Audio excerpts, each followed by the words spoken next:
አሁን ያውቃለሁ እዚህ ሀገር ስትኖር የቤተሰብ ናፍቆት አለ፣ የሀገር ናፍቆት አለ፣ ብቸኝነት አለ፣ እንዳሰባችሁት አለመሆንም አለ። ፀጉሩ ተከረከመም አደገም ምንም አለ ምንም ተደረገ ምንም ደስታ የለም ይመስላል እንጂ ሲስቁ እውነት ይመስላል። በፍጹም አይደለም። ተብለጭ ልጨው ልባቸው ግን የጠቆረ በዘፈን የሚደሰቱ አሉ። እያደነዘዛችሁ ነው የተያዩት ሰው ናችን ውስጥ ዘፈኑ ተደምጦ ተኝታችሁ ስትነሱ ያው ብቸኝነት ነው የሚገጥማል። በዚህ ሀገር ስትረስ የሚባል ነገር አለ እና ስትረስ ለምንድን ነው የሚይዛችሁ ነው ጥያቄው። ገብታችኋል ሀሳቡ? ለምንድን ነው የምትጨነቁት? በጣም ጥሩ። እሺ ለማንኛውም ሁላችሁም ትክክል ናችሁ። አሁን ወደ ትምህርቱ ልውሰዳችሁ። በጣም ግሩም። በዓለም ላይ የሚፈጠሩ ችግሮች ሁሉ ስለ ደስታ ካለን የተሳሳተ ትርጉም የሚፈጠር ነው። በዓለም ላይ የሚፈጠሩ ችግሮች ሁሉ ስለ ደስታ ካለን የተሳሳተ እይታ የሚፈጠሩ ናቸው። የሚፈጠሩ ችግሮች ሁሉ የሚፈጠሩ ሁለት ነገር ነው። አንድ ሁለት ሶስቱን አንስቼ ልንገራችሁ። በዓለም ላይ የሚፈጠሩ ችግሮች የሚፈጠሩት ስለ ደስታ ካለን የተሳሳተ የተንሸዋረረ አተያይ ያው ችግር ነው። ደስታ ለአንድ ኦርቶዶክሳዊ ምንድን ነው? ይህን ስታውቁ ሁልጊዜ በሰላም መኖር ትችላለን። ቀንም ሌትም ሁለት ለምናገር ደስታ ለእናንተ ምንድን ነው? ስለዚህ አንዳንዱ ነገር ኦርቶዶክሳዊ የኑሮ መርህ ሊኖረው ይገባል። ለምሳሌ የተሳሳቱ ደስታዎችን ያመጡ ሰዎች ምሳሌ ምን አይነት ችግር ተፈጠረ? ለምሳሌ አርጤምስ የምትባል ሰው ነበረች። አርጤምስ ታውቋታላችሁ? ግሪክ ውስጥ የነበረች ጣዖት ነው። በየቦታው ስትረብሽ የነበረች ቅዱስ ጳውሎስ ሲታሰር ሲገረፍ የነበረው በአርጤምስ ምክንያት። የዚህች ሰው የደስታ ምንጯ ምን ነበር መሰላችሁ? ውበቷ ነበር። አባቷ መልከኛ ሰው መጥቶ ልጅህን ስጠኝ ሲለው አይ መልከኛ ብትሆን ሀብት የለህም ይለው። ሀብት ያለው መጥቶ ልጅህን ስጠኝ ሲለው ሀብት ቢኖርህ መልክ የለህም ይለው። ሀብትም መልክም ያለው ሰው ሲመጣ ስልጣን የለህም ይለው። ስልጣን ሀብትም መልክም ያለው ሲመጣ ከነገስታት አትወለድም ይለው። እንዲህ እያለ ሲያጣጥል ሰው ሁሉ ሲንቅ ልጅቱን የሚያገባጥፍ እንዲህ ስትመካ እሷም እንደዚያ ስትመካ መጨረሻ ላይ ምን ሆነ? አንድ ጠንቋይ መጣና ምን አለ? የዓለም ንግስት አደርግሻለሁ አለ። እሺ አለች። ሰው ሁሉ እንዲሰግድልሽ አደርጋለሁ።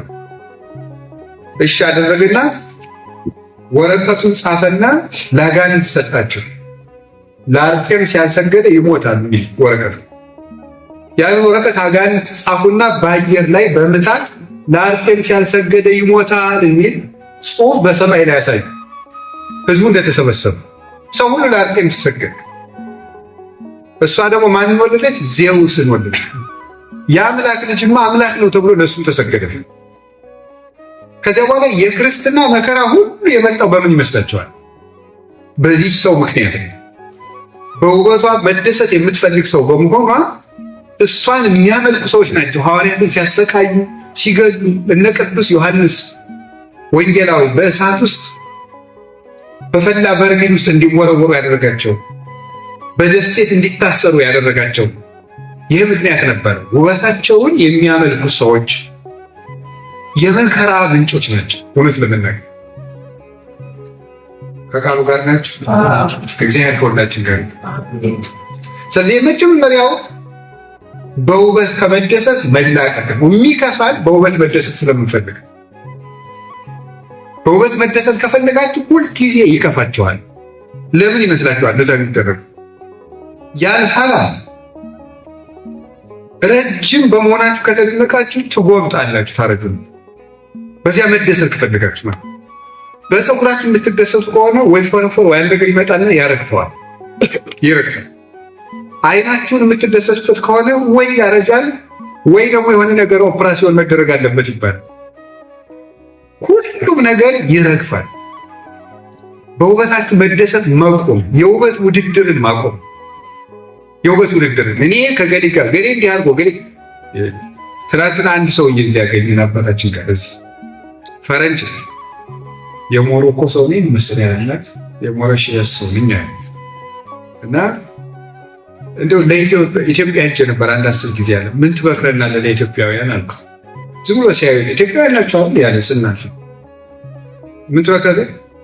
ሁሉን ነገር ኮፒ ከማድረግ ማቆም አለበት። ራሳችሁን ሆኗል።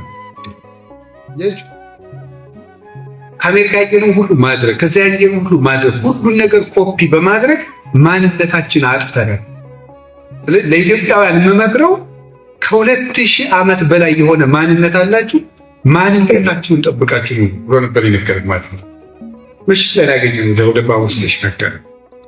ስለዚህ ቤተሰቦች ሰው ውበቱን በውበት መደሰት ሲፈልግ ነው የሚደረገው ይጠፋል። ፋሽን ለምሳሌ ለምን ላይ መጣው? ለምን ይመስላችኋል? ፋሽን ሰው ሁሉ ድሃ ያደረገው ማንነትን የለወጠው አውሮፓውያን ማንነታቸውን እያጡ በምን ይመስላችኋል? በፋሽን ከመደሰት አይታችኋል። አይታችኋል የሰው ፍላጎት መጀመሪያ ለምሳሌ ሰፊ ልብስ ነበር ሰው የሚለብሰው፣ ሰፊ ሱሪ ነበር የሆነ ጊዜ። አሁን ደግሞ ጠባብ ከግር ጋር ጥብቅ የምትል የወንዶች ራሱ መጣ። ቀጥሎ ቀዳዳ ሱሪ በውድ ነው የሚሸጠው። እንዴት ቀዳዳ ሱሪ ሰው በውድ ገዝቶ ፋሽን ያደርጋል? አዳዲስ ነገሮችን በመሞከር መደሰት ከፍተኛ የሆነ የህሊና ስቃይ ነው። አታውቁትም? እውነት ለመናገር ማለት እግዚአብሔር ሰዎች ውበት ደስታ አይደለም። በፍጹም አትደሰቱ። ሰው ሁሉ መልከኛ ነው። ኦሪት ዘፍጥረት ምዕራፍ 1 ቁጥር 26 ላይ እንደተባለ ሰው ወደ ትክክለኛው መልኩ ነው መሄድ ያለው። የምንከፋው ወደ መልካችን እየሄድን ስላልሆነ ነው። መልካችን እንደሆነ ነግራችኋል። አሁን መልካችን ውስጥ አይደለም። ትክክለኛው መልካችን እግዚአብሔር ነው የሚሰጠው። ወደዚያ ስንሄድ ነው ደስታችን መገኘት የሚችለው። አሁን ምን ፀጉሩ ተከረከመም አደገም ምንም አለ ምንም ተደረገ ምን ደስታ የለም። ሰዎች ተጅቦርብረው ልባቸው ግን በየደቂቃው የሚደማል ይመስላል እንጂ ሲስቁ እውነት ይመስላል። በፍጹም አይደለም። ተብለጭልጨው ልባቸው ግን የጠቆረ ነው። እንኳንስ የቤተክርስቲያን አባት ዲዮጋኒዎስ የተባለው ፈላስፋ አላያችሁት? በጣም ሽቱ የተቀባ ሰው በአቴንስ አደባባይ ሲሄድ ምን ብሎ እንደመለሰለት? መልካም ሽቱ ተቀብተሃል፣ የነፍስህን ክርፋት ግን በምን ማራቅ ትችላለህ ነበር። ውስጥ በሽቱ አይርቅማ። ደግሞ እናንተ የሽቱ ሀገር ነው ያላችሁት ፈረንሳይ። ውስጥ በሽቱ መዓዛው ያኔ ከልብ የሚመጣ ክፉ ሽታ አለ። የቂም፣ የነገር፣ የብቸኝነት፣ የብሶ ያንን አርቀው እግዚአብሔር ሰዎች ሁሉ ነገር ያልፋል። እስኪ አንድ ነገር እንገራችሁ። ኤልዛቤልን ታውቋታላችሁ?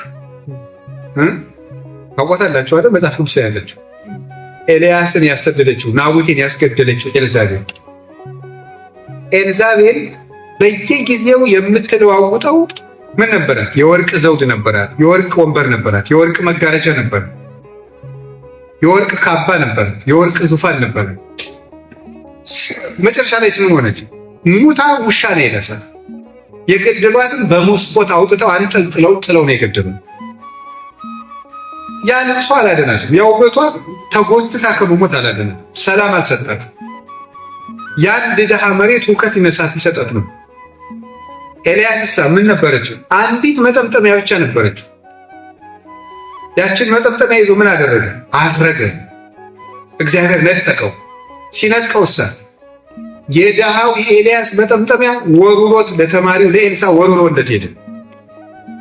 ኤልሳ ሲሄድ ዮርዳኖስ ሲደርስ የመምሬ የኤልያስ አምላክ ወዴት ነህ ብሎ በመምሩ መጠምጠሚያ ዮርዳኖስ ሲመታው ተከፈለለትና ተሻገረ። የእግዚአብሔር ቤተሰቦች የድሃው የኤልያስ ልብስ እሱን ወደ ሰማይ አሳርጓል፣ ባህር ከፍሎ አሻግሯል። የኤልዛቤል ፋሽን ግን ተንጠልጥላ እንደ ውሻ ከመሞትና ደሟ በውሻ ተለሶ ከመቅረት አላዳናት። ሁከት የሚሰጠን የምንለዋውጣቸው ፋሽኖች አለ። አንደኛው መከራ በውበት መደሰት እግዚአብሔር ሰው። ሁለተኛ በከተማ የሚደሰት አለ። ታውቃላችሁ? በከተማ የሚደሰት በጣም ግር የሚቆርሚያል። እንዲህ ያለው ሀገር ጥሩ ነው፣ እንዲህ ያለው ሀገር ጥሩ ነው እያለ በከተማ በቤቱ ዲኮሬሽኑ ይደሰታል። የሚያዝን ማለት እቃውን እኮ በትክክል ደርድሮ ሲያበቃ እንደገና ደግሞ አደራደሩ አላስደስተው እንደገና የሚደረድር ይባላል። እንደዚያ ሁሉ ያለ ሰው በከተማው ውበት ወጥቶ አይቶ ከተማውን አይቶ አቤት ከተማ አቤት ከተማ። እኔ ለምሳሌ አሁን ፍራንክፈርት ነበርኩኝ፣ ግን ከተማው ሳላይ ነው የመጣው እንጨነቀ ብዬ ነው ለከተማ ውበት የማባክል ባይው ጥሩ ነው። ግን ምን ሙዚየም ምናምን አይቻልም። ከተማ ግን አላይ ነው ተጠብይ ጉልበቴ ለሚያደርግ ለምደክማል። ኔሮን ቄሳር ታውቃላችሁ? ኔሮን ቄሳር በከተማ ውበት የሚደሰት ሰው ነበር። በከተማ ውበት አንድ ቀን ቁጭ ብሎ ከከተማው ዳር ሆኖ ሲያየው ከተማው አስጠላው። ሮም አይ ላቃጥለዋል፣ አዲስ እንዲሰራልኝ ላቃጥለዋል። አይገርም? በእሳት አነደደ ሮማ ከተማ በ67 ዓመት በእሳት አቃጠልና ከተማው ሲነድ እያየ ይደሰት ነው። እንዴት አይነት ግፈኛ ሰው ሆኖ በዚያ ይደሰታል። ከዚያ ስናደረገ ደግሞ ከተማውን አቃጥሎ ክርስቲያኖች ጣዖት አናመልክም በማለታቸው አማልክት ተቆጥተው ነው ይሄ እሳት የወረደብን አለ። በዚያ ምክንያት ነው ቅዱስ ጳውሎስና ቅዱስ ጴጥሮስ ራሱ የተገደሉት። በኋላ ስስሙ ሆነ ህዝቡ አውቆበት ከተማችን አወደመ ብሎ ከከተማው ወጥቶ እየለመነ እየበላ አብዶ ሰውነቱ ሁሉ ተበላሽቶ ነው የሞተው። ከዚያው ከተማ ደስ ከተሰኘበት ከተማ ወጥቶ ማለት ይሄ መረን የሌለው ገደብ የሌለው ደስታ ፈላጊነት። እንዲህ ያለ ችግር መከራ ያለ በዘፈን የሚደሰቱ አሉ። እያደነዘዛችሁ ነው እግዚአብሔር ሰው። አሁን ያውቃል እዚህ ሀገር ስትኖር የቤተሰብ ናፍቆት አለ፣ የሀገር ናፍቆት አለ፣ ብቸኝነት አለ፣ እንዳሰባችሁት አለመሆንም አለ፣ ብዙ ነገር አለ። እዚህ መጥቼ እንዲህ አድርጌ ስትሆን እንደገና ከላይ ደርሳችሁ ታች መውረድም ይገርማቸው። ያንን ለመርሳት ዘፈን ልታዳምጡ ትችላሉ። ግን ያ ማደንዘዣ ነው። እውነቴን ነበር። እስኪ አንድ እቤት ውስጥ እንጀራ ባይኖር አንድ ሕፃን ልጅ እንጀራ ስጡኝ እያለ ቢያስቸግር ዝም ብለው በኋላ እንሰጣለን ብንለውና ዝም ሳንሰጠው ስንቀር ነው እንደገና ስለሙ። ስለዚህ ተመልከቱ ዘፈኑ ይሄ ዝም በል አይምሯችን ለሚጠይቅ ጥያቄ ዝም በል እንለዋለን። ለጊዜው እናባብለዋለን በዘፈኑ። ስንነሳ እዚያው ሀዘናችን ውስጥ ነው። ዘፈኑ ተደምጦ ተኝታችሁ ስትነሱ ያው ብቸኝነት ነው የሚገጥማል። ያ ማደንዘዣ ነው። እነማን ናቸው ታዲያ? ሄሮድስ የዮሐንስ መጥምቅን አንገት ያስቆረጠው በምን የሚደሰት ሰው ነበር? በዘፈን የሚደሰት ሰው። በዘፈን ተደስቶ ዮሐንስ መጥምቅን አስገደለ። መጨረሻ ላይ እሱ ከእስራኤል ሮማ ሄዶ ታስሮ ሰውነቱ ሸቶ ቆስሎ የገዛ ስጋውን አብዶ እየወጨቀ እየበላ ነው የሞተው። ማን? ሄሮድስ። በዘፈን የሚገኝ ደስታ የለም። አውድቀን መጣላለን። ምን ለመናገር ደስ ያለው ቢኖር ምን ይበልናል? ይዘም ያዘነ ቢኖር ይጸልይ። ስለዚህ ሰዎች እሱ ደስታ አይደለም። የደስታን ኮምፓሳችሁን አስተካክሉ። እንዲህ ዘወር የምታደርጉትን ምፈልግ ዛሬ ዘወር የምታደርጉ ትክክለኛ ደስታ ያለበትን ነግራቸዋል። ሄዳ በቸም ጸልይ ነው እንዳት ቆይ ሌላ አለ መጸለይ ነው እውነት ነው፣ ግን መንገዱን ነግራቸዋል። አንደኛው በዘፈን መደሰት ማቆም አለባችሁ። በዘፈን መደሰት ካቆማችሁ ከቃሉ ጋር ናችሁ። አሁን መዝሙሩ ሲደምቅ ራሱ በጣም ደስ የሚላችሁ እግዚአብሔር ያሰባችሁ ነው። እንደው ደስ እያላችሁ ነው። እሱ ራሱ ደስታችን መስተካከል አለ። ሁሉ በመልክ ትክክለኛ ዘወር በዘፈን መደሰት ማቆም። አራተኛው በመጠጥ የሚደሰቱ ሰዎች አሉ። በመጠጥ መደሰት እየሰማችሁ ነው። መጠጥ ኃጢአትም ጽድቅ ማለት ነው። በመጽሐፍ ቅዱስ ኃጢአትም ማለት ነው፣ ጽድቅ ማለት ነው። መስከር ግን ኃጢአት። ገባችሁ? ምንድን ነው? እንጀራ መብላት ኃጢአት ነው፣ ኃጢአትም ጽድቅም ማለት ነው። መብላትም አያጸድቅም፣ አለመብላትም አያስቆም። መጥገብ ግን አለ። መጥገብ መስከር ኃጢአት ነው፣ መጥገብ ኃጢአት ነው። ስለዚህ ቤተሰቦች መጠጥ አደገኛ ነገር ነው ከበዛ። ቀምሶ ቢያል ለማመስገን ቅዱስ ጳውሎስ ትንሽ ወይን ጠጥተህ ፈጣሪህን አመስግን ብሎ ለጢሞቴዎስ ለደቀ መዝሙሩ ልኮለት። መስከር ግን አይደለም። እንዲያውም ምን ይባላል መሰለህ?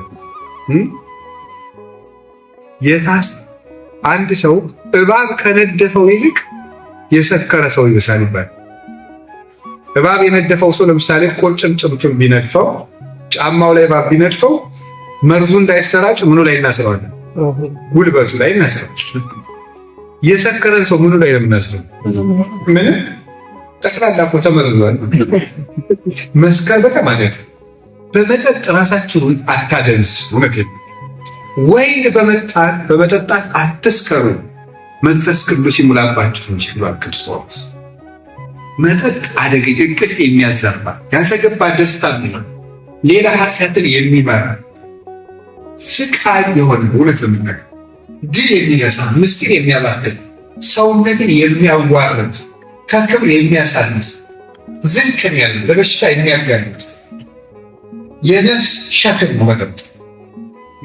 ወይን በመጠጣት ልባችሁን አትክብዱ ይላል ሉቃስ ወንጌል ምዕራፍ 1 ቁጥር 34። ልባችሁን አትክብዱ። ልብ ይከብዳል፣ መልካም ነገር እንዳያስብ ያደርጋል። የጠጣችሁ ራሳችሁን አታደንዙ፣ አትጉዱት። ትልቅ ሰው መሆን ይቻላል። የፈለገ ብትወድቁ ተነስቶ ትልቅ ሰው መሆን ይቻላል። በገጠማችሁ ነገር ራሳችሁን መጉዳት የለባችሁ። ውሻ አሉ አባቶቻችን ላይ ውሻ በገዛ ምላሱ ቁስሉን ያስፋፋዋል ይላል። የውሻ ምላሱ ምንድነው? ቀዝቃዛ ነው እና ቁስል ሲይዘው ምላሱ ሲለሰው ሲያቀዘቅዝለት ደስ እያለው ምን ያደርገዋል? ሲለሰው ምን እያደረገ ነው የሚሄደው? ቁስል እየተስፋፋ ሄደ። ሰው በጠጣ ቁጥር በዘፈነ ቁጥር የነፍሱ ቁስልና የልቡናው ሐዘን እየጨመረ ሄደ። ይሄ የተሳሳተ ደስታ ነው። ከቃሉ ጋር ናችሁ? ከቃሉ ጋር ናችሁ? እግዚአብሔር ከሁላችን ጋር ነው። በገንዘብ መደሰትስ ጥሩ ነው አይደለም? በእውነቱ ማለት ስለ ገንዘብ ራሱን ምልከታችሁ ይስተካከል። ወንድሞችና እህቶች ገንዘብ ክፉ ነው አላሉ። ገንዘብ ሰዎችን በሁለት መንገድ ባሪያ ያደርጋቸዋል። ታውቃላችሁ አይደል? ጌታ ለገንዘብና ለእግዚአብሔር እኩል መገዛት አይችልም። አንደኛ አግኝተውት መጠቀም ለማይችሉ ሰዎች ባሪያ ያደርጋቸው። ሁሉን ነገር በገንዘብ ማድረግ የሚችሉ ይመስላቸዋል። ሁለት ለመናገር ማለት ነው። አሁን እንደው ሀብት ያላቸው ሰዎች ንስሐ አባታቸው ለስብሰባ ሲጠራቸው ቶሎ ብለው መዋጫ ሲኖር ጥቆኝ ነው። በፍጹም ትክክል አይደለም። ይህ የራሱ የገንዘብ ባሪያ የሆነ ሰው። አንዳንድ ሰው ቤተክርስቲያን ሄዶ ገዳም ሂዶ በገንዘቡ የሚፈራ የሚከበሩ ይመስላል። እናንተ ታደርጉት አታደርጉት እንጂ አንዳንድ ከውጭ ሀገር ሰዎች ሲመጡ እኛ ላይ መተግበር ይፈልጋል። ለምሳሌ አሁን ገዳም መጥተው አባ ገሌን ማግኘት ፈልጌና የሉም ስላቸው ከአሜሪካን የመጣው በላቸው ይላል። አሜሪካ ገነት ነው መንግስተ ሰማያት? እንዲሁ ግርም ነው የሚያደርግ። ይሄ የገንዘብ ባርነት ነው በራሱ። ምን ማለት ነው? ከዚያ እንደመጡ ሲያውቁ ያገኙኛል፣ ያከብሩኛል። መጀመሪያ ራሱ እንደዚህ ብሎ ማሰብ ፈጽሞ ነው የገንዘብ ባርነት ነው። ገንዘብ ሰዎችን ባሪያ ያደርጋል። ባርነቱ ምንድነው? ሁልጊዜ ይሄን አስተካክዩ፣ ይሄኛውን ካምፓኒ አስተካክዩ፣ መስመር አስይዘው ይሄን አስተካክዩ እንዳሉ እንደባከኑ ነው የሚሞቱ። እንዳይልሰው ወደ ጸሎታቸው አይመጡ፣ ወደ ንግዳቸው አይመጡ፣ ወደ ቁርባን አይመጡ። የጸሎት ጊዜ የላቸው፣ መጽሐፍ ቅዱስ የማንበቢያ ጊዜ የላቸው፣ ለኪዳን ጊዜ የላቸው፣ ለቤተሰብ ጊዜ የላቸው፣ ለሀገር ነገር ለቤተክርስቲያን ነገር ጉዳይ የላቸው። ጉዳያቸው ብር ነው። እስመ ስራው ለሁሉ ከአፍቅረኑ አይሁት። ገንዘብን መውደድ የኃጢአት ሁሉ ስር ነው ይላል ጳውሎስ አንደኛ ጢሞቴዎስ ምዕራፍ 6 ላይ ሲናገር ገንዘብን መውደድ የኃጢአት ሁሉ ስር ነው። ሁለተኛ ገንዘብ ያጡትን ሰዎችን ባሪያ ያደርጋቸው አይደለም? ገንዘብ ሲያጡትን ባሪያ ያደርጋል። ስለዚህ በአግባቡ መያዝ ያለባቸው። ገንዘብ ይዘውት ካላወቁትም ይገዛል፣ ሲያጡትም ደግሞ ባሪያ ያደርጋል። ለዚህም ደግሞ አለበት ሲኖራችሁ እወቁበት፣ ሳይኖራችሁ ደግሞ እግዚአብሔርን አመስግናችሁ ስሩ። ለገንዘብ ብላችሁ ማንነታችሁን አትሽጡ፣ ሰውነታችሁን አትለውጡ፣ ራሳችሁን ጠብቁ። ማንነት ከገንዘብ በላይ ነው። እውነቴን እነግራችሁ፣ ማንነት ማለት ለእኛ ሰውነት ማለት ማንነት ለእኛ ኦርቶዶክሳዊነት ነው። ከገንዘብ በላይ ነው። ገንዘብ እኮ እኛ ሸኝቶ ሰው ኪስ ውስጥ ሲገባ የገሬ ነኝ የማይከዳተኛ አይደለም። ድሮ ስትጠብቁት ስትለፉለት ላባችሁን ጠበቅ ስታደርጉለት ኖራችሁ ስትሞቱ ሰው ተካፍሎ ሲወስደው የኔ ነኝ አይደለም። የሚወርሱ ሰዎችስ በህግ ነው። ሌባ ሲወስደው እኮ የገሌ ነኝ አይደለም። በህግ አምላክ አይደለም። ሰተት ብሎ የሚሄድ ለዚህ ከዳተኛ ብላችሁ ማንነታችሁ እንዳትረሱ።